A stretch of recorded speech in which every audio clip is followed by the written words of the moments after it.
आज जिंद हरियाणा में चल रही 5 दिवसीय शिविर का चौथा यानी कि लास्ट बट वन डे और अंतिम सत्र, काफी लंबी यात्रा आप सभी ने कर ली है। तो आप सभी को कैसा लगता है? How do you feel? Good, very good. तो अब आपकी समझ में तो आ ही गया होगा कि रोग नामक कोई चीज है ही नहीं। ये पैदाइश है इंसान की गलती की। इंसान ने जो गलती की, इसका खामियाजा इंसान खुद भुगत रहा है। कौन सी गलती? ये हमने देख लिया। शारीरिक, ऐंद्रिक, मानसिक, बौद्धिक, चैतिक, आत्मिक, हर कोई स्तर पे इंसान ने गलती की, गलत राह पे चला। और यही तो कारण है कि इंसान हर कोई क्षेत्र में, हर कोई लेवल पे दुखी दुखी और दुखी है, और कोई दुखी नहीं है। और हम सुख पाने के लिए इतने दुखी रहते हैं। वैसे जैसे रोग नहीं है, उसी तरह सुख और दुख की हमारी मान्यता है। सुख और दुख के बारे में नरसिंह मेहता, भक्त कवि नरसिंह गुजराती, वो बताते हैं कि ये तो दुख छांव की तरह है। ये अंधेरा और प्रकाश की तरफ है। वो तो आते जाते रहने वाले हैं, वो किसी के बस में नहीं है। और जो किसी के बस में नहीं है, इसको बस में करने के लिए हम प्रयास कर रहे हैं, मतलब कि हम विफल प्रयास करते हैं। तो नरसिंह मेहता बताते हैं कि सुख दुख मन मान आणिये, घट सा तेर गड़िया, टालत कोई ना नवे टरे, रघुनाथ नगड़िया के सुख दुख मन मान आणिये। अर्थ है सुख और दुख, इसको हमें इसके ओर ध्यान ही नहीं देना है। क्यों? कि सुख दुख मनमान आणिये, घट सा तेरे घड़िया। ये जो हमारा तन है, देह है, काया है, घट है, इसके साथ इसका संबंध है परमानेंट। टायरत कोई ना नव टले, अटल है। हाँ, टलने वाला नहीं है, अटल है। और जो अटल है, इसको टालने की हम कोशिश करते हैं, तो स्वाभाविक है कि हम कभी सफल नहीं होंगे, विफल ही रहेंगे। टायरत कोई ना नव टले, रघुनाथ ना चढ़ी। तो ये भगवान की दी हुई एक चीज है जो अटल है, और फिर भी हम इसको पाने का प्रयास करते हैं। तो हमें करना क्या है? मैं कहता हूं कि यदि हमें मौज मजा मस्ती आनंद से जीना है, तो कुछ मत करो। Don't do anything. लोग चौकन्ने में पड़ जाते हैं। क्या बात है, कुछ नहीं करना, हाथ पैर जोड़ के बैठ रहना? नहीं, बैठा नहीं रहना है, सब कुछ करना है और फिर भी कुछ नहीं करना, तो ये कैसे संभव है? तो यहाँ श्रीमद् भगवद गीता भगवान श्री कृष्ण ने अर्जुन को यही बात बताई है। कर्मयोग और कर्म संन्यास। कर्म संन्यास है कुछ भी मत करो, और कर्म योग है सब कुछ करते रहो। तो फिर और दोनों एक है, दोनों का परिणाम अच्छा और एक ही है। तो कर्म संन्यास करने में कठिन है, कर्म का त्याग करना इट इज टू डिफिकल्ट।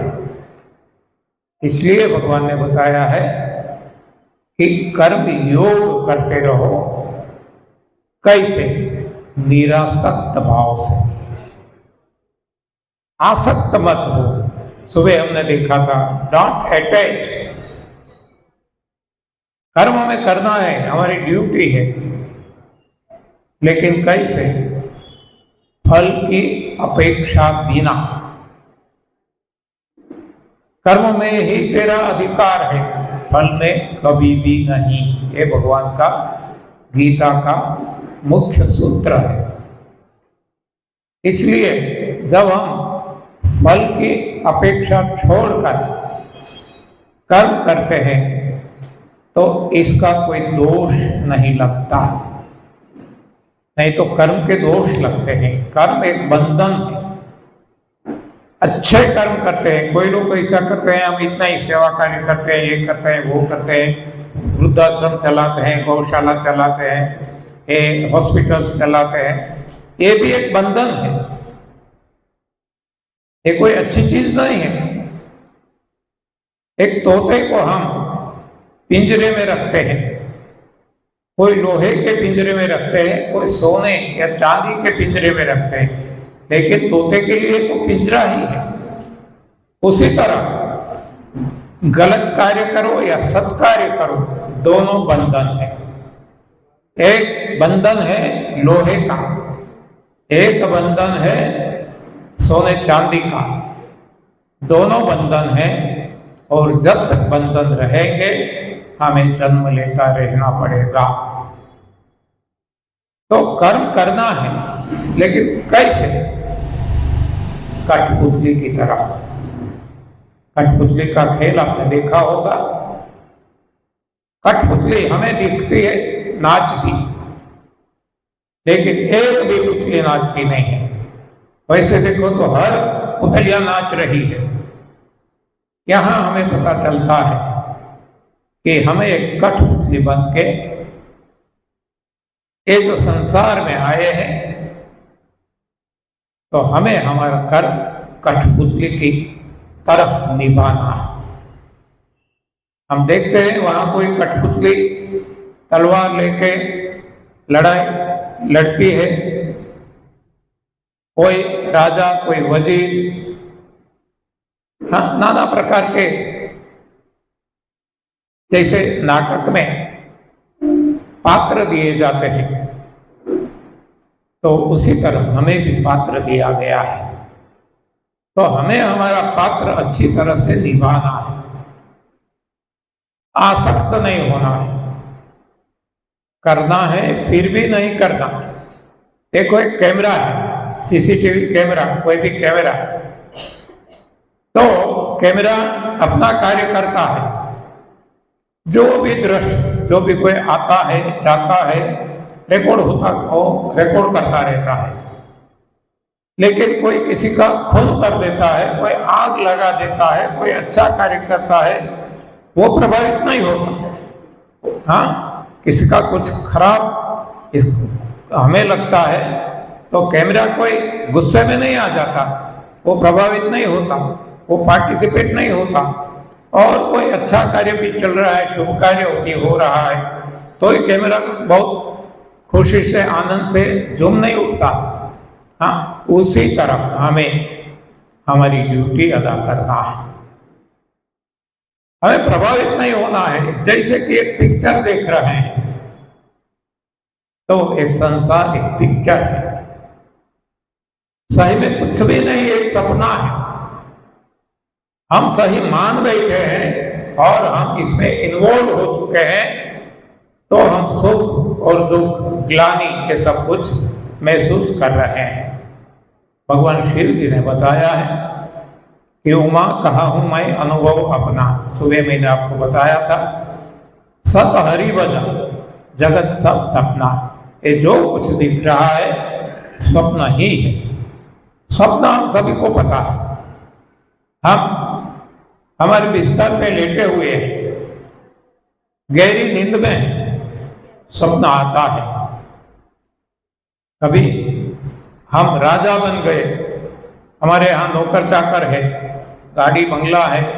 हाँ, कभी कभी हम किसी से लड़ाई भी करते हैं। हाँ, जो राजा, हमें लगता है हम राजा है। लेकिन जैसे नींद खुल जाती है, हम तो बिस्तर पे लेटे हुए हैं। कभी कभार ऐसा लगता है कि बहुत दुख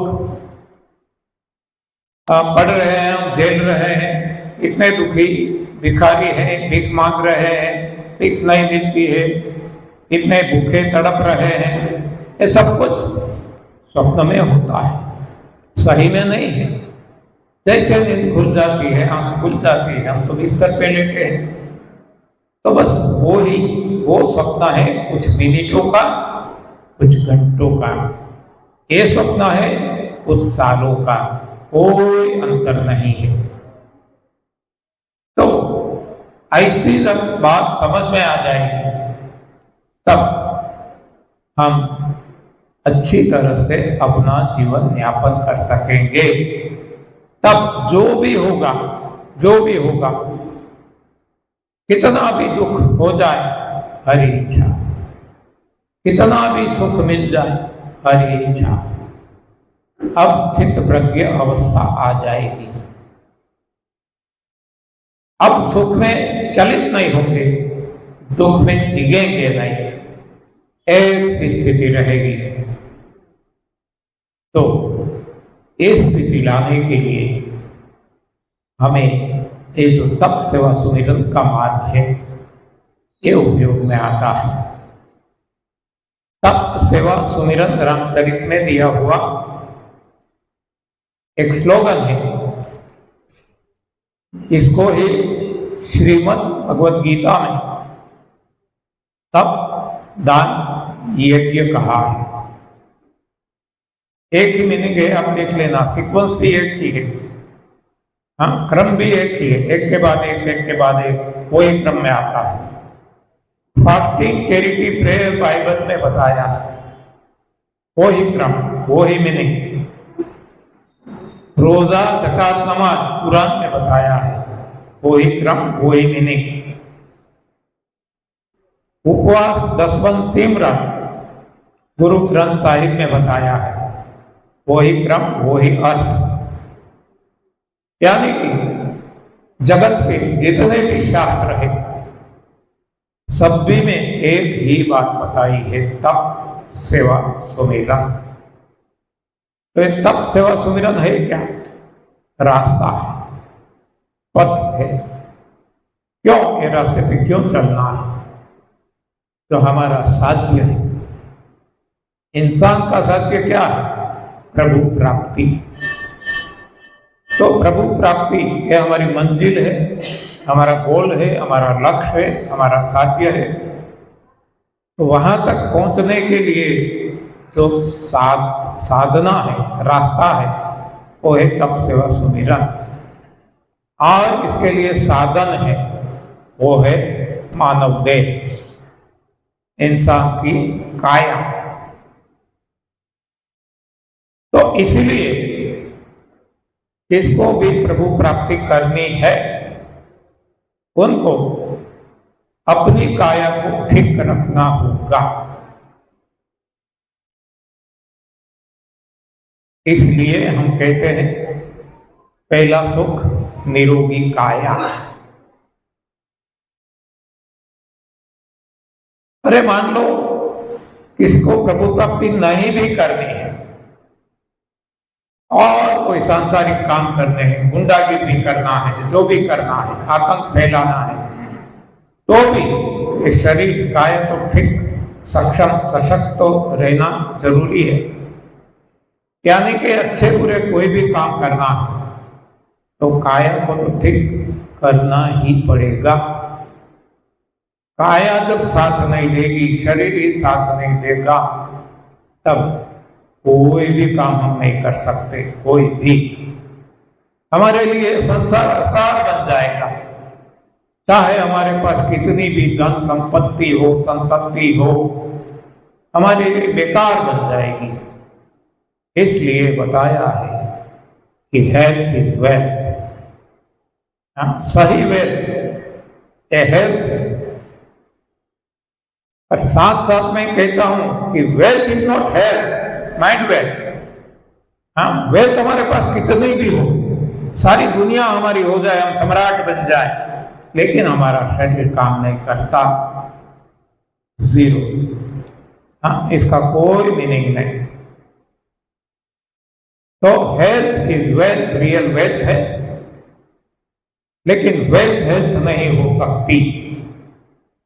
तो हमें हेल्थ को बनाए रखना है, और हेल्थ को बनाए रखने के लिए जो हमने देखा, ये है न्यू डाइट सिस्टम, नई भोजन प्रथा, NDS। तो इसमें कोई नया है ही नहीं, हमने नाम दिया नई भोजन प्रथा, जिसमें कुछ भी नया नहीं है क्या? हम भटके हुए राही है, हमने गलत राह पकड़ लिया, हमने न खाने का खाया।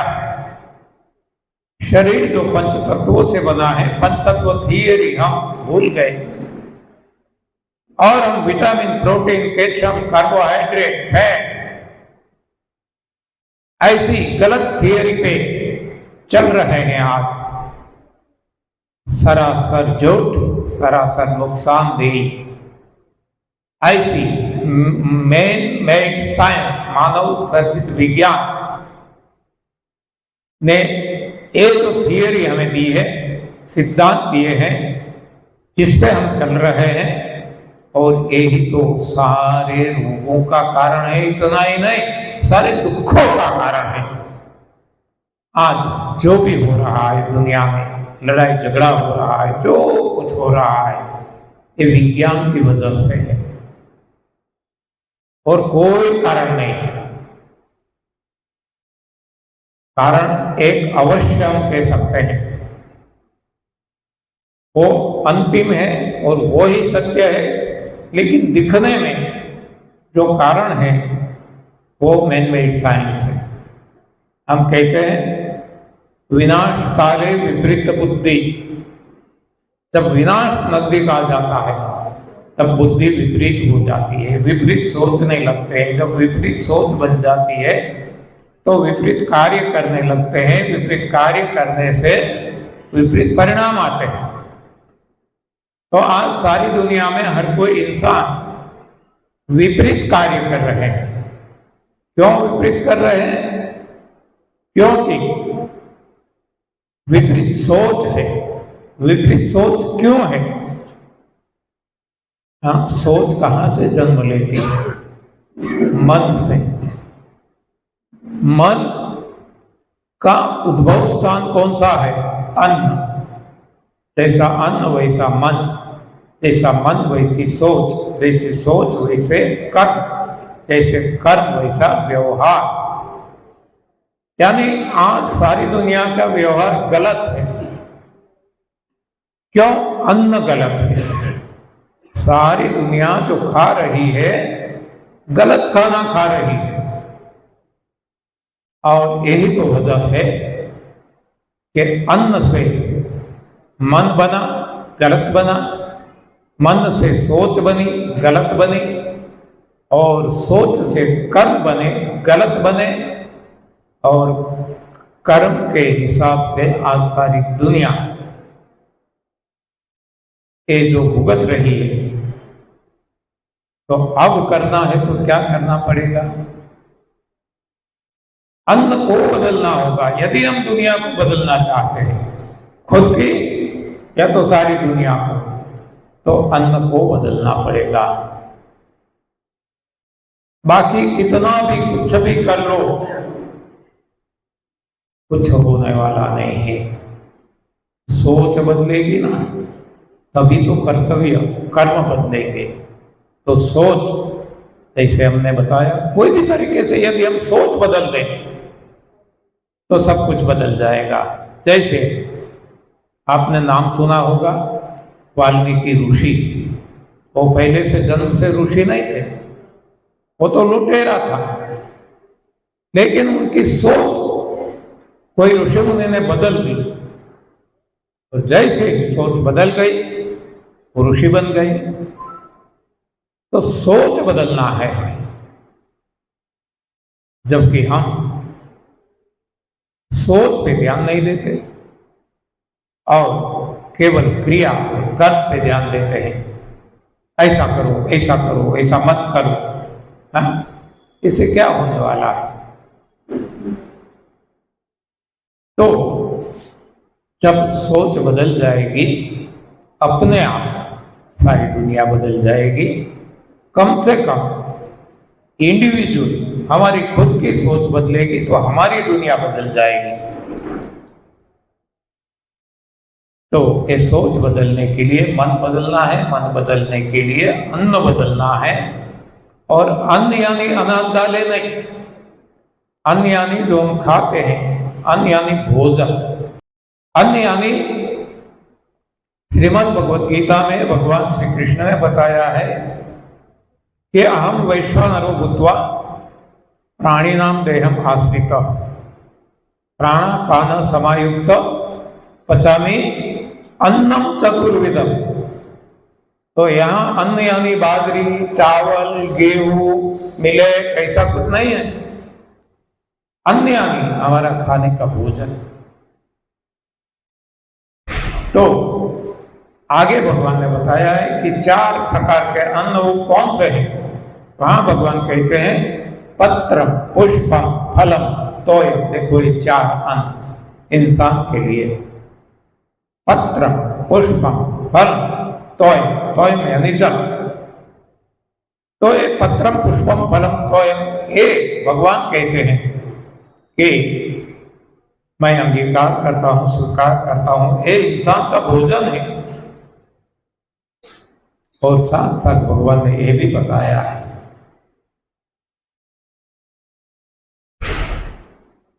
कि पत्रम, पुष्पम, फलम, तोयम यो में भक्त्या प्रयच्छति।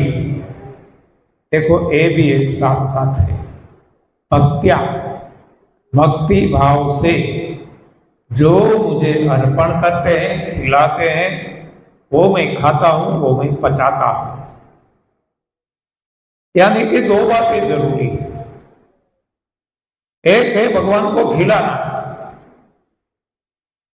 और दूसरा है भक्ति भाव से खिलाना।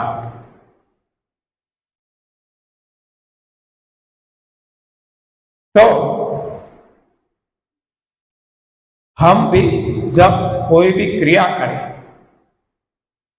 तो क्रिया के साथ कोई ना कोई भाव जुड़ जाता है, अपने आप जुड़ जाता है, जिसको हम कहते हैं सॉफ्टवेयर। देखो ये जो हम बोलते हैं, आप सुनते हैं, ये साउंड सिस्टम है। इसमें जो दिखाई देता है सब कुछ, ये हार्डवेयर है। और जो नहीं दिखाई देता फिर भी आपके कानों तक पहुंचता है, वो है सॉफ्टवेयर। सूक्ष्म और स्थूल सभी जगह ये 2 बातें हैं। तो जब हम ये करेंगे, एनडीएस फॉलो करेंगे, तो यहां भी 2 बातें हमें ख्याल में रखना है। हमने जो बताया कंदमूल, फूल, फल, पत्ती, पानी, या तो यहाँ से जो आपको रेसिपी बना के दिया जाता है, ये खाते हैं। एक केवल क्रिया जरूरी है, क्रिया भी, लेकिन क्रिया के साथ साथ कौन से भाव से खाते हैं ये उतना ही, अरे इससे भी ज्यादा इंपॉर्टेंट है, स्थूल से ज्यादा इंपॉर्टेंट सूक्ष्म है। हम कंप्यूटर चलाते हैं, लैपटॉप चलाते हैं, मोबाइल चलाते हैं, टैबलेट चलाते हैं, कोई भी इलेक्ट्रॉनिक इक्विपमेंट, अरे कोई भी ले लो, सब भी में दो बातें आती हैं, हार्डवेयर और सॉफ्टवेयर। ये पंखा चलता है, लाइट जलती है, वहां भी जो बल्ब है, ये पंखा दिखता है, मेटल का है, भीतर ये वाइंडिंग है कॉपर की, ये सारा हार्डवेयर है, लेकिन सॉफ्टवेयर नहीं है, बिजली नहीं है, तो क्या वो चलने वाला नहीं है। बिजली भी है और हार्डवेयर नहीं है, पंखा नहीं है, बिजली बल्ब नहीं है, तो भी चलने वाला नहीं है। यानी कि दोनों साथ चाहिए, हार्डवेयर और सॉफ्टवेयर। मोबाइल है लेकिन इसमें सिम कार्ड नहीं डाला है, हाँ इसका जो प्लान है, जो सॉफ्टवेयर है नहीं डाला है, तो मोबाइल किस काम का। अब सॉफ्टवेयर है, हार्डवेयर नहीं है, मोबाइल नहीं है, सॉफ्टवेयर क्या काम का है। दोनों की जरूरत है। नर है, नारी नहीं है, नारी है, नर नहीं है, हाँ संतान कैसे मिलेगी। प्रारब्ध है, पुरुषार्थ नहीं है, पुरुषार्थ है, प्रारब्ध नहीं है, फल कैसे मिलेगा। सभी जगह ये दोनों की जरूरत है। तो आप यहां देखें कि जितने लोग यहां आए, हर किसी को एक सा परिणाम नहीं मिलने वाला है। स्पष्ट तरीके से समझ लेना, हर किसी को बिलक बिलक परिणाम मिलेगा। किसी को तुरंत लाभ हो जाएगा, किसी को ये 5 दिन में बताएंगे मेरा डायबिटीज गया, मेरा बीपी गया, मेरी कब्ज गई, मेरी अनिद्रा की जो समस्या थी गई। तो ऐसे लोग भी आपको मिलेंगे और कई लोग रोते रहेंगे, मुझे तो कोई फायदा नहीं हुआ, और नहीं भी होगा, लाइफ लॉन्ग भी नहीं होगा, क्योंकि आप क्रिया करते हैं, भाव नहीं है। दोनों जिसके पास है उनको तुरंत परिणाम मिलेगा।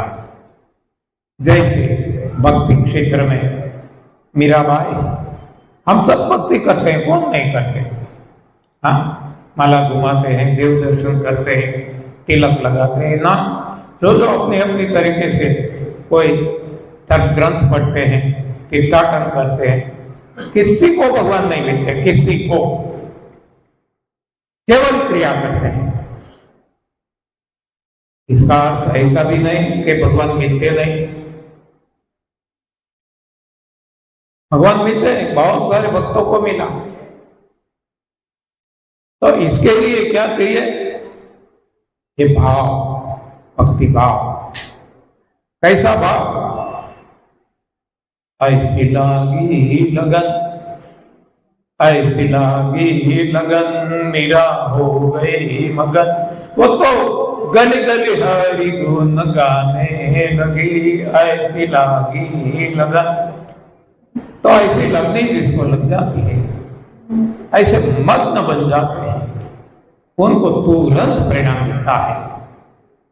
एक स्कूल में 100 स्टूडेंट को पढ़ाने वाला टीचर एक ही सिलेबस पढ़ाता है, लेकिन जब वर्षांत कसौटी ली जाती है, कोई स्टूडेंट ऐसे निकलते 100 आउट ऑफ 100 मार्क्स लाते हैं।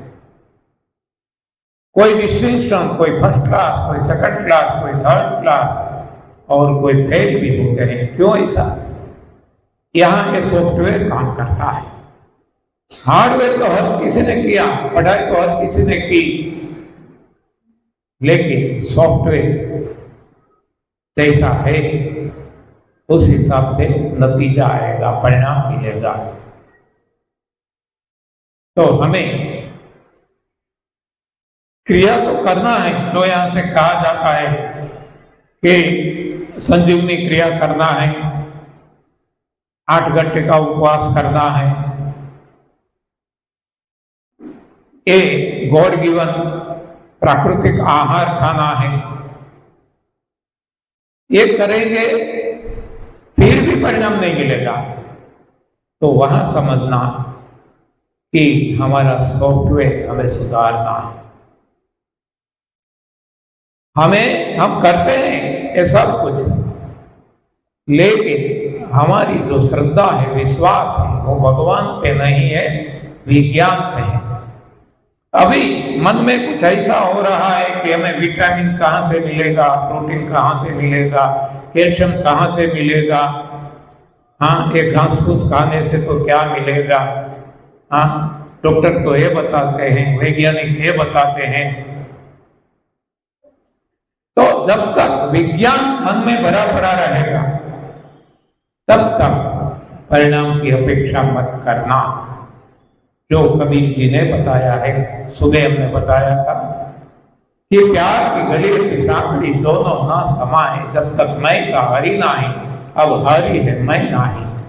तो जब तक विज्ञान है भगवान ना है, और जब विज्ञान हट जाएगा भगवान है प्रकट हो जाएंगे। भगवान को ढूंढने नहीं जाना है, भगवान तो भीतर ही है, प्रकट हो जाएंगे। लेकिन कब खाली करेंगे तब ना।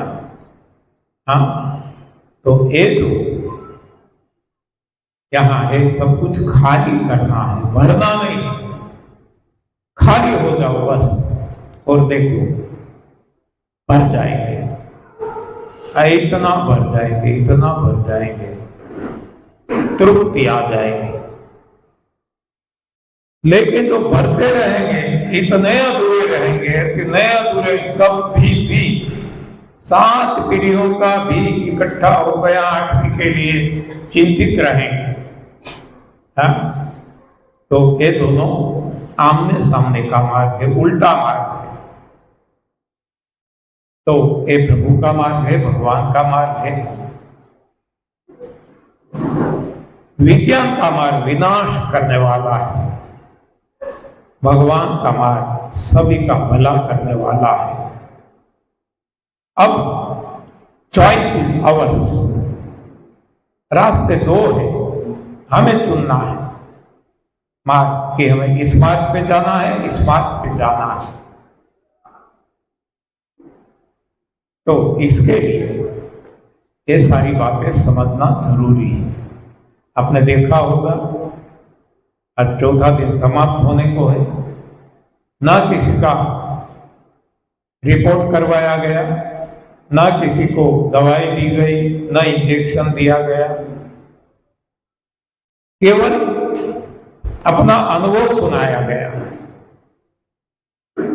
तो ये अनुभव है, हम सब जानते हैं अनुभव की कीमत क्या है। जहां नहीं पहुंच सकता रवि, रवि यानी सूर्य, सन, जहां नहीं पहुंच पाता रवि वहां पहुंच जाता है कवि, और जहां नहीं पहुंच पाता कवि वहां पहुंच जाता है अनुभवी। तो ये अनुभवी लोग आपको आपका अनुभव सुनाते हैं। हम निष्णात नहीं है, हम उपदेशक नहीं है, कथाकार नहीं है, कलाकार नहीं है। हमारे पास जो है हमारा अपना अनुभव है। आप भी अनुभव करेंगे तो आपको भी वो ही मिलेगा जो हमें मिला। हमसे भी आप आगे निकल सकते हैं। ऐसा नहीं कि हम आपको बताते हैं हमसे आप आगे नहीं जा सकते। हमने तो केवल रास्ता दिखा दिया कि देखो ये रास्ता दिल्ली जाता है, तो आप दिल्ली से भी आगे जा सकते हैं। हाँ तो सही रास्ते पे चलेंगे। तो यदि गलत रास्ता अपना लिया, पकड़ लिया, तो डेस्टिनेशन तो दूर रहा, लक्ष्य हमारा दूर रहा, मंजिल हमारी दूर रही, इससे हम ज्यादा दूर जाएंगे। तो इसीलिए यहां भी दो बातें हैं, सभी जगह दो बातें। हमें कार्य तो करना, चलना तो पड़ेगा, जब मंजिल तक पहुंचना है चलना तो पड़ेगा, लेकिन दिशा सही होनी चाहिए। यदि दिशा गलत है तो दूर जाएंगे। यहां भी दो बातें हैं। तो सही दिशा अनुभव के आधार से यहां आपको बताई जा रही है। बाकी यहाँ कोई एक्सपर्ट नहीं है। बहुत सारे लोग पूछते हैं, अभी अभी तो नहीं पूछते, शुरू शुरू में पूछते थे लोग कि आप जो बताते हैं साइंटिफिक बेस क्या है, आधार क्या है विज्ञान का। हम कहते हैं हमारे पास आधार खुद का अनुभव है, ये हमारा सही आधार है, और यही तो सही विज्ञान है। जिसको हम विज्ञान मानते हैं वो भी क्या करते हैं, चूहे बिल्ली को मारते हैं, मेंढक को मारते हैं, और सभी को मार के अपनी लेबोरेटरी में वो देखते हैं, और जो उनको समझ में आता है वो इंसान पे लागू करते हैं, जबकि हम तो खुद पे अनुभव करते हैं। तो सही विज्ञान वो है या ये है? तो एक खुद का विज्ञान है, खुदा का दिया हुआ विज्ञान, भगवान ने दिया हुआ विज्ञान है, और वो तो गलत ज्ञान है। क्योंकि और किसी पे प्रयोग किया, गलत सोच से प्रयोग किया, तो परिणाम गलत ही मिलेगा। तो हमें खुद पे प्रयोग करके खुद का खुदा बनना है, भगवान बनना है, मार्गदर्शक बनना है, गुरु बनना है। कोई भी हमारा भला नहीं कर सकता। मैंने सुबह भी बताया था, आज भी बताता हूं, अभी भी भला केवल हम खुद हमारा कर सकते हैं और कोई नहीं।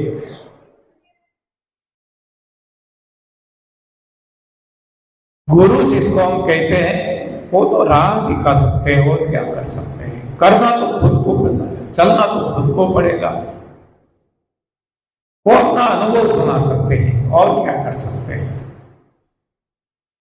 तो जो कुछ करना है खुद को करना है, और कैसे करना है अभी अभी मैंने बताया। Don't do anything, let it happen whatsoever happens. देखो ये जो स्लोगन, ये जो मेरी समझ में आया, मेरा जीवन बदल गया। तब तक मैं खुद कर रहा हूं ऐसा कुछ सोचता था। मैं साइंटिस्ट हूं, साइंस में ये बताया है, और मैं परेशान रहा। जब से मेरी समझ में ये आ गया कि don't do anything, let it happen whatsoever happens, यानी कि कठपुतली की तरह हमें कुछ नहीं करना है, लेकिन हमसे जो करवाया जाता है वो होने देना है। कठपुतली को वो जो भी कुछ करती है, नाच करती है, लड़ाई झगड़ा करती है, जो कुछ करती है, वो कठपुतली नहीं कर रही है। हम सभी को पता है कौन करता है, पर्दे के पीछे बैठा ये जो डोरी संचार करने वाला है, वो जो डोरी संचार करता है, इस हिसाब से आगे ये सारी कठपुतलियां अपना खेल खेलती रहती है। बस वैसे कठपुतली हमें बन जाना है। जो डोरी संचार भगवान करते हैं उसी तरह से हमें नाचना है। हमें चाहे रावण का रोल दिया जाए तो हमें रावण बन के रहना है, राम का रोल दिया जाए तो राम बन के हमारा रोल अदा करना है। कोई भी कैकेयी का दिया जाए या कौशल्या का दिया जाए, ये रोल देने वाले भगवान हैं, ये डायरेक्टर है। हमें तो केवल जो रोल दिया गया इसको अच्छी तरह से निभाना है, यानी कि जो होता है उनकी मर्जी से इसको होने देना है। यानी कि हमें प्रभु मर्जी में बहना है, हमें तैरना नहीं है। तैरेंगे तो थक जाएंगे, बहेंगे मौज मजा मस्ती से जीवन पूरा हो जाएगा। तो बहना वो है प्रभु मर्जी से, वो करता नहीं है। कोई भी पत्ता है, कोई भी ले लो, ये प्रवाह में बहता है, खुद नहीं करता। और फिर भी हम देखते हैं कि वो एक जगह से दूसरी जगह आगे आगे उनकी जर्नी चालू है, और जो तैरता है वो भी उनकी जर्नी चालू है, लेकिन दोनों में अंतर है। एक करता है, एक होता है। तो ये होना और करना दोनों में आसमान जमीन का अंतर है। डूइंग और हैपनिंग, जब तक डूइंग रहेगा तब तक मैं बना रहेगा, और जब तक मैं बना रहेगा, मेरा बना रहेगा, तब तक हम माया से लिप्त रहेंगे। और जैसे मैं हट जाता है, मेरा हट जाता है, माया हट जाती है, तो अब हम बहने लगेंगे। अब हमें कुछ भी करने की आवश्यकता नहीं पड़ेगी, अपने आप होता रहेगा सब कुछ। मेरा निजी अनुभव मैं आपको बताता हूं, ऐसा नहीं कि मैं कोई ज्ञानी हूं, पंडित हूं, मैंने बहुत सारे ग्रंथ पढ़े हैं। पढ़ने में भी रुचि नहीं है मुझे बिल्कुल, न टीवी देखता हूं, न पेपर पढ़ता हूं। हाँ, मुझे कोई रुचि नहीं है, ना मैंने नॉवेल भी पढ़ी, केवल किताबें पढ़ी जब मैं पढ़ता था, जब मैं इंजीनियर बना, कसौटी पास करना था, बस इतना ही, बाकी नहीं। मुझे पढ़ने में रुचि ही नहीं है। तो ये जो आज हमारी स्थिति बनी है, ये हमने नहीं बनाई है, बनी है भगवान ने बनाई है। भगवान ने यहां तक लाके रख दिया है। हम कौन होते? मैं तो छोटे से गांव का, छोटे से किसान का एक गंवार आदमी। मेरे में कोई लायकात नहीं। लायकात किसको कहते हैं?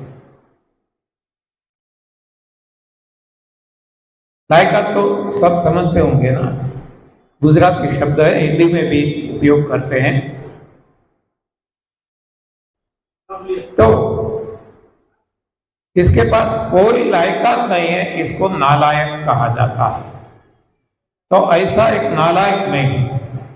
हाँ, मेरे पास कोई लायकात नहीं, और फिर भी आज सारी दुनिया में लोग हमें मान सम्मान देते हैं।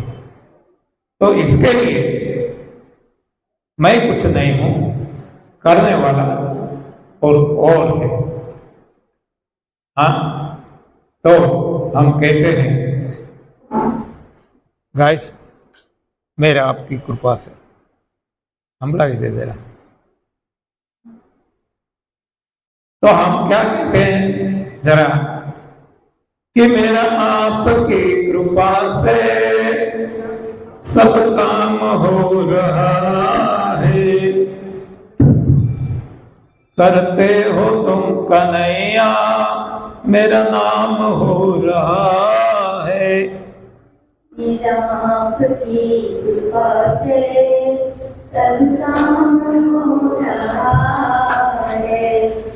मेरा आपकी कृपा से सब काम हो रहा है। करते हो तुम कन्हैया, मेरा नाम हो रहा है। करते हो तुम कन्हैया,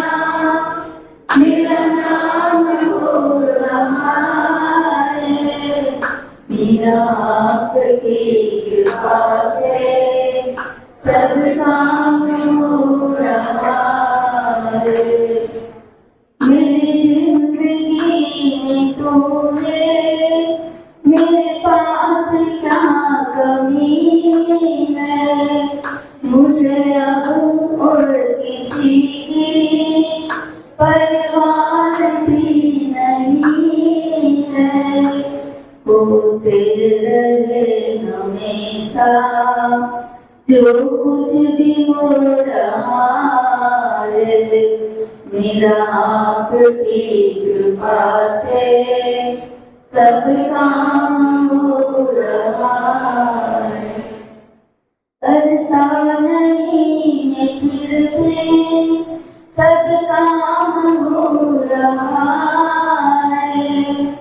काना तेरी बदौलत आराम हो रहा है। मुझे कुछ पता नहीं है कैसे हो रहा है।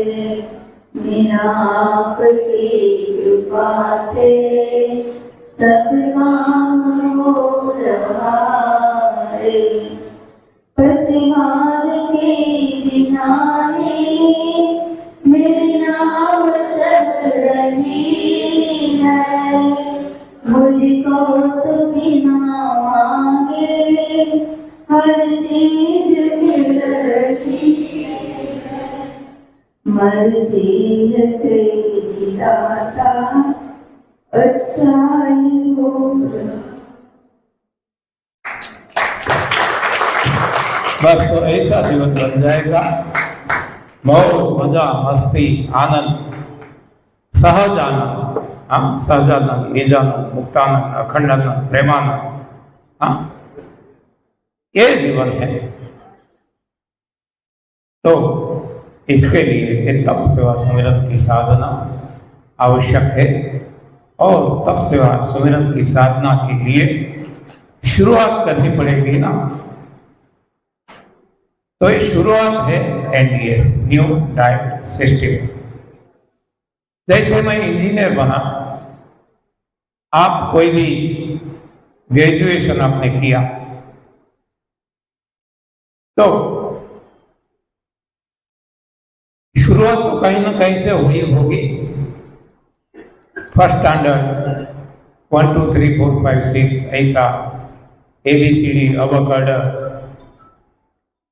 तो ये जो अबकड ABCD है 1 2 3 है, सीखने की शुरुआत है वो है NDS। कि हमें प्रभु भक्ति प्रभु प्राप्ति की ओर जाना है। प्रभु ने जो राह दिखाई इस रास्ते पे चलना है। तो वहां तक पहुंचने के लिए सीधा तो हम नहीं पहुंच सकेंगे। तो 1 2 3 से शुरू करना है, ABCD से प्रवेश देना है, एंट्री करना है। तो जो तप सेवा सुमिरन का जो मार्ग है इसमें एंट्री केवल प्रवेश द्वार है NDS से। NDS में रुकना नहीं, चलना है तप सेवा सुमिरन के मार्ग पे जब तक प्रभु प्राप्ति ना हो। तो शुरुआत कैसे करें?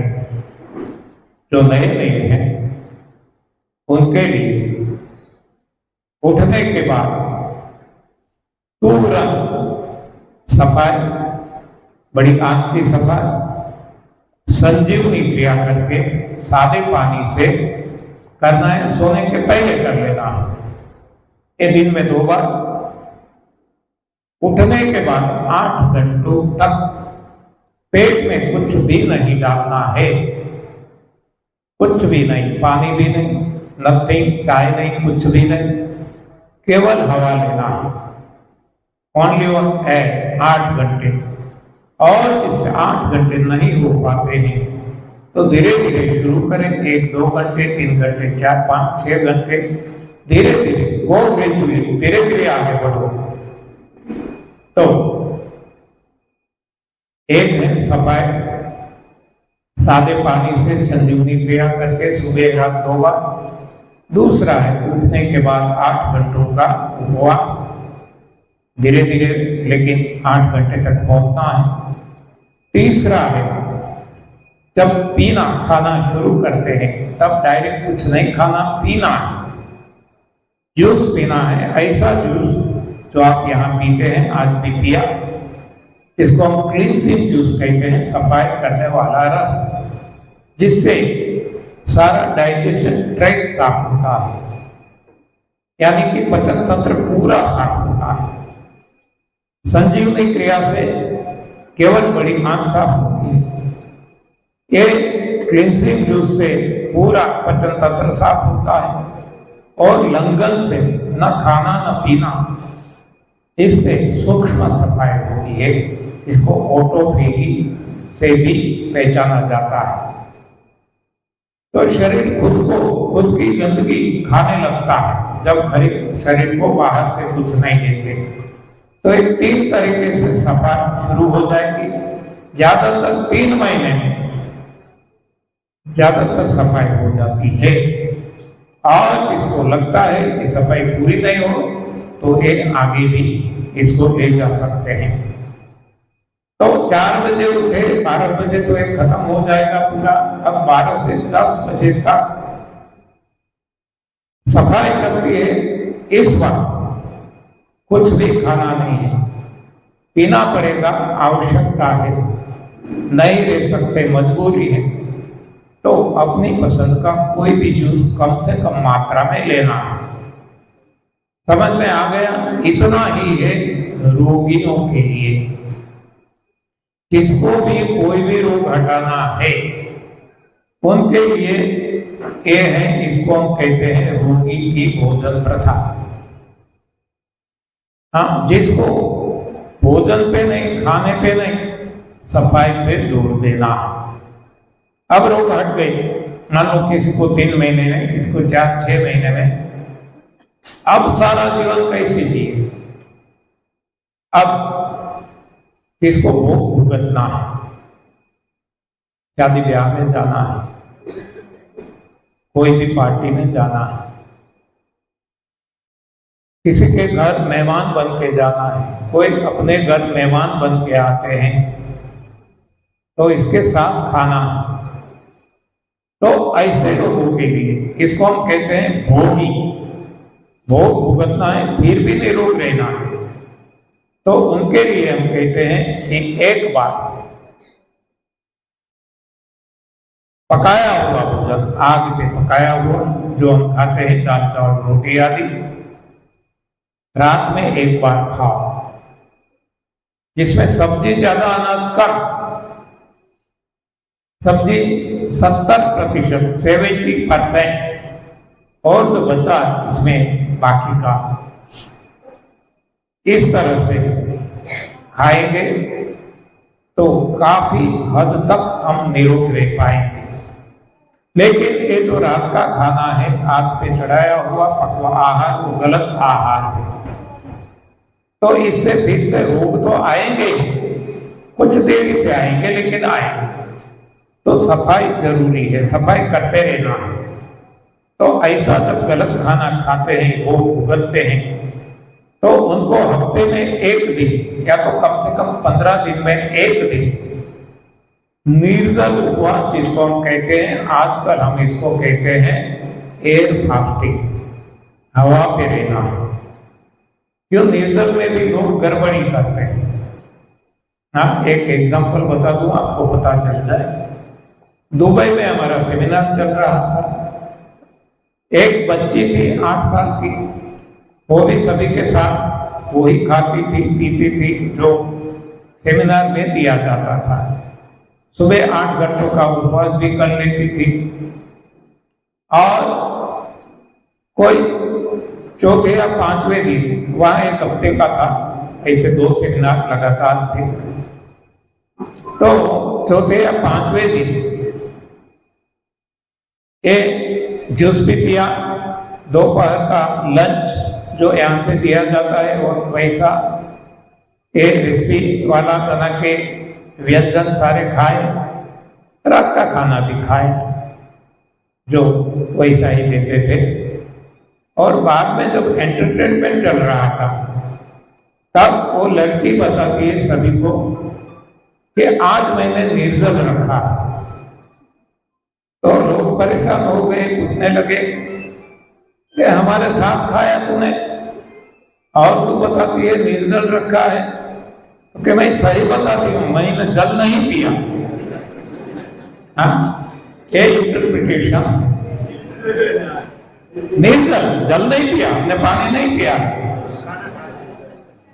तो इसलिए हमने ये बदल दिया, निर्जल उपवास अब हम नहीं कहते, अब हम एयर फास्टिंग कहते हैं, हवा पे रहना। तो जब भी ऐसा उपवास करते हैं, एयर फास्टिंग करते हैं, उस वक्त संजीवनी क्रिया अवश्य करना है। और जब एक दिन का या 2 दिन का एयर फास्टिंग छोड़ते हैं, तब संजीवनी क्रिया अवश्य करते रहना है और एक क्लींसिंग जूस से छोड़ना है। तो ऐसा करते रहेंगे तो हम काफी हद तक निरोग रह सकेंगे और भोग भी भुगत सकेंगे। और जितनी नवरात्र आती है, 4 नवरात्र आती है हर 3 महीने, 2 हम सब जानते हैं, चैत्र और आसो, 2 गुप्त नवरात्र कहते हैं। तो ये चारों नवरात्र जितना जैसे भी हो सके हमें भोजन को छोड़ना है। हो सके तो निर्जल, ना हो सके तो केवल जूस पे, ना हो सके तो कम से कम केवल अपक्व आहार पे भी रहकर। तो ऐसा करेंगे तो काफी हद तक नितांत हम निरोगी रह सकेंगे और भोग भी भुगत सकेंगे। तो इसको हम कहते हैं भोगी की भोजन प्रथा। अब इससे आगे जिसको उठना है, अध्यात्म मार्ग पे चलना है, प्रभु प्राप्ति के मार्ग पे चलना है, तो उनके लिए अब है कि जो रात को पकाया हुआ भोजन लिया जाता है, ये भी धीरे धीरे छोड़ना है और अपक्व आहार पे आ जाना है। इसको हम कहते हैं ANDS, advance new diet system, एक स्टेप आगे का। अब यहां पहुंच गए ANDS, अब अध्यात्म का मार्ग शुरू होगा। तो धीरे धीरे भोजन का त्याग करना है। जो सबसे भारी भोजन हम खाते हैं, कंद, इसका त्याग करना है। बाद में मूल का त्याग करना है। बाद में गुद्देदार फल का त्याग करना है। बाद में रसयुक्त फल का त्याग करना है। बाद में पत्तियों का त्याग करना है। बाद में पानी का भी त्याग करना है और केवल हवा पे आना है। और ये सरल है, सहज है, हो सकता है सहज कोई कर सकते हैं, हर कोई कर सकते हैं। आप जिसने थाम ली है, हर कोई कर सकते हैं। हमारे गुजरात में प्रहलाद बैजानी उनके माता जी, आप गूगल सर्च भी कर सकते हैं, प्रहलाद बैजानी लिखेंगे आपको ढेर सारी इंफॉर्मेशन मिल जाएगी। 80 साल तक ना कुछ खाया ना कुछ पिया, ओनली ऑन एयर रहे, केवल हवा। 80 साल तक सारी दुनिया में 2 बार 100 वैज्ञानिक और डॉक्टरों ने आकर परीक्षण किए, कुछ भी पता नहीं चला। आज श्रीलंका में किर्बी डी लेन रोले, जो खुद को ब्रिगेडियन कहलाता है, 10 सालों से ना कुछ खाया है ना कुछ पिया है और फिर भी मैराथन दौड़ता है। वो एथलीट है, कई सारी रमत में, गेम्स में गोल्ड मेडल भी लाता है। ऐसा नहीं कि ये सोए रहता है, पड़ा रहता है। हाँ, यानी यहाँ हमें पता चलता है कि हम मान रहे हैं कि भोजन में ताकत है, वो सरासर झूठ है, गलत है, भ्रांति। तो ये अध्यात्म मार्ग है कि जहां धीरे धीरे धीरे भोजन का त्याग करना है, हवा पे आ जाना है। और जब हमारी कक्षा बढ़ जाएगी तब हम मनु शत्रुघ्न और माता पार्वती की तरह बिना हवा लिए भी लंबा जीवन जी सकेंगे, जो हमारा साइंस कभी मानने को तैयार नहीं होगा। तो उनको पता ही नहीं, हमारे साइंस को केवल एक बॉडी के बारे में पता नहीं है, तो अध्यात्म में क्या पता होगा। हाँ, यहाँ तो आत्मा परमात्मा सभी की बातें हैं, उनको क्या पता। जो शरीर तक नहीं पहुंच पाया है, रोगों तक नहीं पहुंच पाया है, तो हमें तो प्रभु प्राप्ति करना है, अध्यात्म मार्ग पे आगे चलना है। तो एक हमने देख लिया, एक है रोगी की भोजन प्रथा, जिसमें खाने पे जोर नहीं देना, सफाई पे जोर देना है। दूसरा भोगी की भोजन प्रथा, जो समाज में लोग खाते हैं, ऐसा खाकर भी निरोग रह सकते हैं, इसकी भोजन प्रथा हमने देख ली। और तीसरी है अध्यात्म मार्ग पे चलने वाले, यानी कि योगी की भोजन प्रथा। इसको हम योगी कहते हैं ना, त्यागी कहते हैं, त्यागी योगी। तो रोगी भोगी त्यागी योगी की भोजन प्रथा हमने देख ली। अब तय हम खुद को करना है कि हमें कौन सी भोजन प्रथा हमारे जीवन में अपनाना है, हमें कहाँ तक जाना है, हमारी मंजिल हमें खुद तय करना है। तो ये सारी भोजन प्रथा अब आपको समझ में आ गई होगी। धीरे धीरे आगे बढ़ना है, मैं बार बार कहता हूं, कोई जल्दबाजी नहीं करना।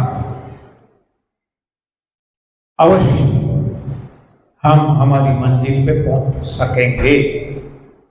इसके लिए जरूरत क्या है? हिम्मत।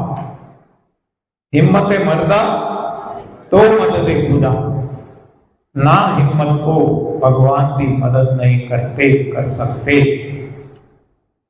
या हो करके बढ़ो, फत्ते हैं आगे। हाँ, देखो ये सारे सूत्र दिए गए। हाँ, हमें हिम्मत करके ये छलांग लगाना होगा। या हो करके बढ़ो, फत्ते हैं आगे। हिम्मत मर्दा तो मदद खुदा। बाकी डरते रहेंगे तो जो डर गया वो मर गया, वो नहीं कर पाया वो कुछ भी।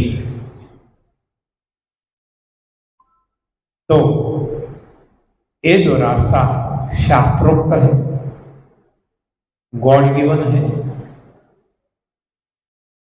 खुद पे जब प्रयोग करेंगे तो खुदा तो भीतर ही बैठा है।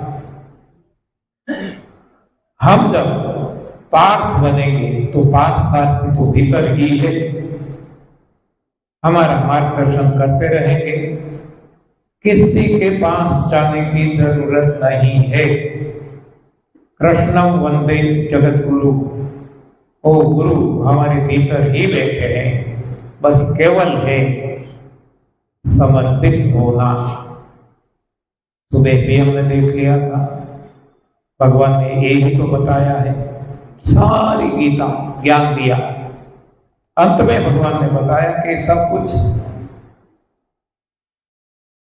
समझ के तुझे क्या फायदा, माम केवल शरणम व्रज, मेरी शरण ले बस, ये समर्पित भाव। तो यहाँ तप सेवा सुमिरन हमने बताया, ये त्रिसूत्री साधना है, और ये साधना पे चलेंगे तो समर्पण भाव अपने आप आ जाएगा। और जैसे ही समर्पण भाव आ गया, अब अद्वैत बन जाएंगे, अब द्वैत नहीं रहेंगे। अब तक आत्मा और परमात्मा, अब दोनों एक बन जाएंगे। जैसे कि समंदर में से हम पानी थोड़ा सा निकाल लेते हैं, एक बूंद भी पानी का, तो पानी का बूंद अब समंदर नहीं। केमिस्ट्री करेंगे, एनालिसिस करेंगे, केमिकल एनालिसिस, दोनों की एक ही है। वैसे वो समंदर है केमिकली, लेकिन फिजिकली वो कोई शक्तिहीन है। जैसे ही एक बुद्ध को फिर से समंदर में डाल देते हैं, वो केमिस्ट्री तो एक ही है, अब फिजिकली वो भी इसमें ताकत आ जाती है। तो जब तक बुद्ध अलग किया था, द्वैत भाव था, जैसे बुद्ध ने को फिर से सागर में डाल दिया, अब अद्वैत हो गया। तो ये आत्मा और परमात्मा को एक करना है, आत्मा को परमात्मा में समर्पित कर देना है, दोनों को एक बनाना है। इसको योग कहा जाता है। आज योग हुआ कि हम यहाँ मिले, कल भी योग हो जाएगा, बिखर जाएंगे। तो ये योग है। लेकिन आज हम योगा के नाम पे कितनी सारी एक्सरसाइज, फिजिकल एक्सरसाइज करते हैं, योगासन करते हैं, शरीर के तोड़ मरोड़ करते हैं, कितने सारे प्राणायाम करते हैं, अनुलोम विलोम, भस्त्रिका, कपालभाति, सारे फिजिकल एक्सरसाइज के अलावा कुछ भी नहीं। इससे कभी भगवान की प्राप्ति नहीं होगी। योग है कि जहां कुछ भी नहीं करना है, जो होता है होने देना है, वो योग है। जबकि यहाँ हम नहीं करने का भी करते रहते हैं और नुकसान भुगतते रहते हैं। ओके, तो मुझे लगता है आप काफी शार्प है, आपको इतने में सब कुछ पता चल गया होगा। तो आज के लिए यहाँ विराम लेते हैं। धन्यवाद, आभार, प्रणाम।